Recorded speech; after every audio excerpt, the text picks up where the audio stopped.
It's like yeah, if Scott Whitney would have called me saying that, I would have told him no. Yeah, and you don't have to say lose weight. I mean, you can say anything, but again, what I've done, and I don't, you know, if Nick Sarnicola was sitting right here, he'd probably be able to tell me a good reason why that line is in there, that goal part. I just don't even, I skip the goal part, just myself. When Kevin talks about prospecting, he covers a lot of bases with that goal. It's your own individual goal. Right. It can be financial. It can be to get more healthy. Right. It can, Right. you know, lower your blood work. Right. So Right. it kind of covers a lot of bases there. So you can do what you want with that. Like I said, I probably should incorporate something in there, but I'm being completely honest with everybody tonight. I typically don't. My conversation is a little more, you know, condensed. And I've seen firsthand that if you're implying that they need to lose weight, you usually throw up the wall pretty quickly. Exactly. So I don't even go there with the goal part, but you probably should, but I don't.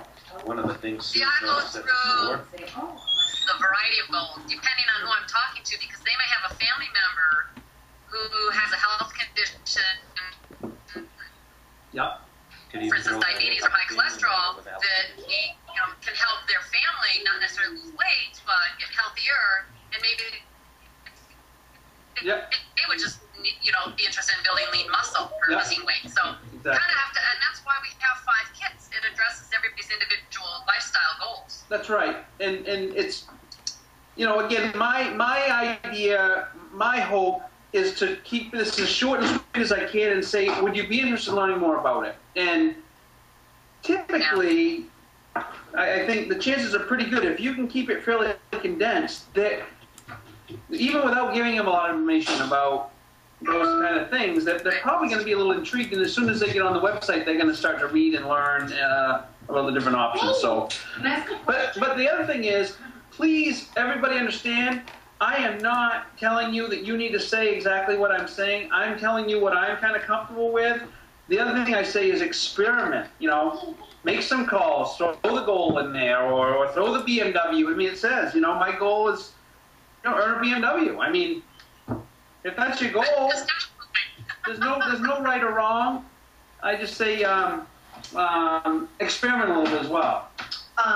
So when you're in the midst of making using that tool, I'm wondering if you'd like to hear more about it, and they say sure. Do we immediately tell them the website address, or? Yeah, you missed that part. So what I like to do, I was already explaining that. What I like to do is like Darcy. She is like, this is a mobile phone, right? She said yes. She goes, you know, you can email it to me, and I said, well, I said, can I text it to you? But in between giving them the website address and asking them if they want to hear more about it, are we specifically using the website to give them more knowledge? No, that's up to you. Okay. And I kind of said that earlier too. My preference. I'm kind of showing you what I do with this and what's more comfortable and not only comfortable, but just keeping it short. Makes sense in my mind. In this day and age, most people, if you say, hey, you want to check out a website, they'll go check out a website. I mean, they're spending 5 hours surfing on the internet anyway a day. I mean, why not get off Facebook for 5 minutes and go check out a website that you sent to them? I mean, or you can inbox them on Facebook. But that's your choice too. And I always say also, please experiment with that. I inboxed a bunch of people today, and I did not put my web address.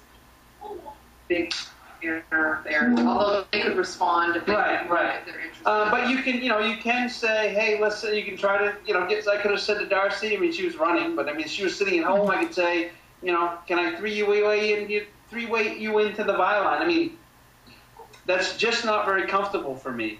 I wish it were, and I wish I could be honest and say I am. The Vialine is not an easy thing for me to get people to ask people to do. Though Scott Whitney and Crystal, Scott may have already shared this one with you.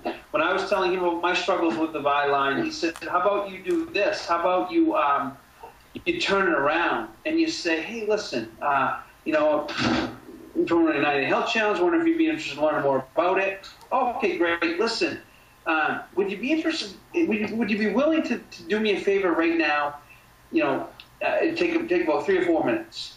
Oh, what's that? Well, my company has this this pre-recorded line that I think is actually kind of quirky, but I'm trying to get some feedback and to see, so I can, and maybe report some of this information back to the company. Would you be willing to listen to that for me? But you don't want to hang up with them because then you may never pick up the phone again. Right. But if you get them to listen to that 4-minute, 5-minute, byline, and I just listened to it again yesterday, actually, because it's been a while, and Blake has updated it with new numbers and, with new stats, and, I'm assuming everybody here has listened to the byline, but if you haven't, what I love about it is at the end, Blake turns it all around and he says, okay, so now what you want to do is you want to get in touch with the person that sent you on this line and tell them you want to come to their next challenge party. The thing that we all struggle with getting people to do, Blake is telling them to ask you when they can come to your next party. I love that. Yeah.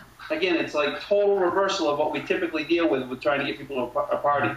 You're begging and pleading for them to come, and in this case, Blake's trying to tell them to ask you to come, ask permission, and he worded it too, like see if they might have room for you at at their next party or something.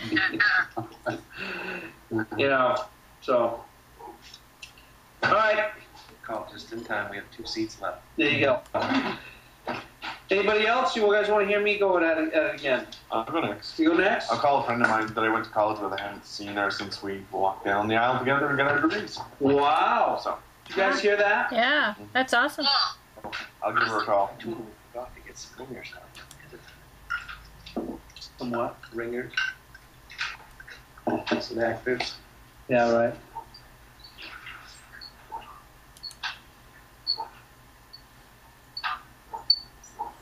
Due to technical difficulties, your call cannot be completed. Ooh, hate when that happens. Okay. Danny, did you want to try another one? Sure. So you want I'm not to getting a cell go signal. through another? Yep, I just want to do a little practice. Okay, so let me, there was something else I was going to ask you. Okay, And so. T-Mobile's completely down. Let's see. You getting Hey, it? Pat, how's Are it you going? getting This signal? is Diane Sorry. Carrillo. I'm not getting anything. ALI with I'm just getting Dennis. a solid bar going down. Did you ever meet him through that? One. Okay. Sure. Just curious. Yep, I'm promoting a 90-day health challenge, and I'm wondering if you'd like to hear more about it. August. Sure. Great. Sure. Here's my. The thing I like, Website the thing address? I like to say is,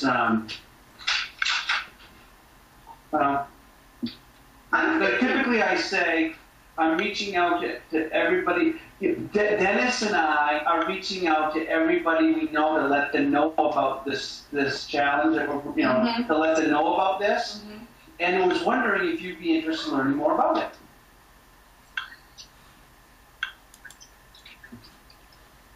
I think I'm gonna have to walk around and practice this before I make the call. Yeah.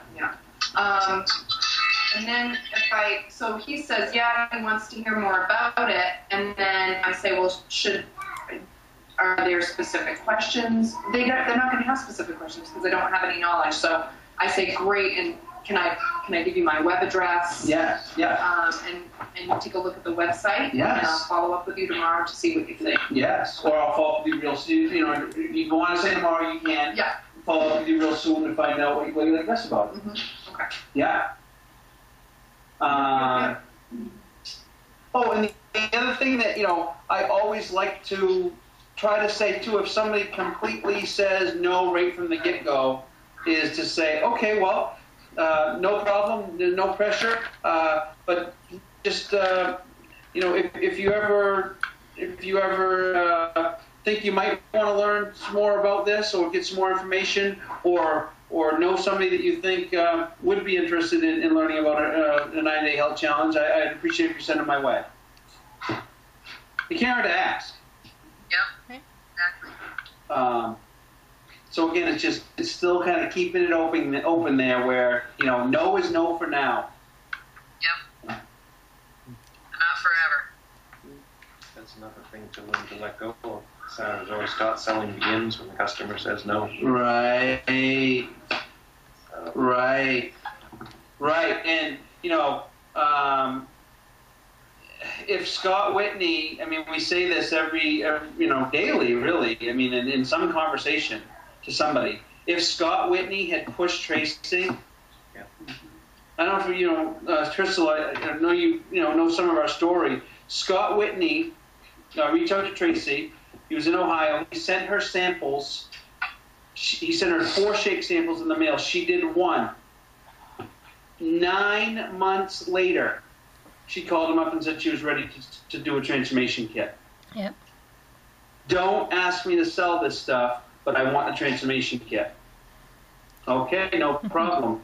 Totally respected her for 9 months. Totally respected when she said she only wanted to be a customer. Right. If he pushed, we wouldn't be doing this right now, I can tell you that. Right. And I'd be on a ship out in, maybe out near Hawaii. No, right. Right. So huge not to push, and like Greg said, you know, his training has been in sales. You start selling when they say no. That's when the sale starts. That's Yeah. when you start turning it on. Yep. For us, it's completely opposite of that. It's not that can't work, but I think the biggest thing I'm taking out of it is making it duplicatable. And you don't have to put the pressure on them, because usually it's just trying to find out what their objection is or why did they say no. Yep. So you can do that without putting the pressure on them. But I'm not going to be able to teach everybody to do that. Right. It's really starting to sink in there. Right. Follow the script, because that's something that now I can teach other people to do. Right. And not to say, look, you have some skills. You know, it's not to say that you can't use some of those skills. I mean, bottom line, you want to build your business. So if you've got some skills where you can work around their objections, or kind of get that's okay. But I mean, I went and bought Brian Tracy's, whatever. So I mean, selling this whole 6 CD thing of selling. I mean, I'm trying to learn different things, but I'm also trying to teach something that's very, very simple and duplicatable. Yeah. You know what I mean? So it's all a balance, though. I mean, if you have some skills, that's going to be the key to growing. It is. Keeping it simple. It is keeping it simple, and then people can say, and then there's no objection, because they can say, well, yeah, even with all your sales experience, you didn't even turn any of that on. No, just want to see if you're interested or not. Oh, Yes, wow. I'm still in my meeting. You ready? Question for you. Diane's going for it. We'll talk later. I gotta go. Smile, be excited. Go on with your bad self. Come on, give me some right here.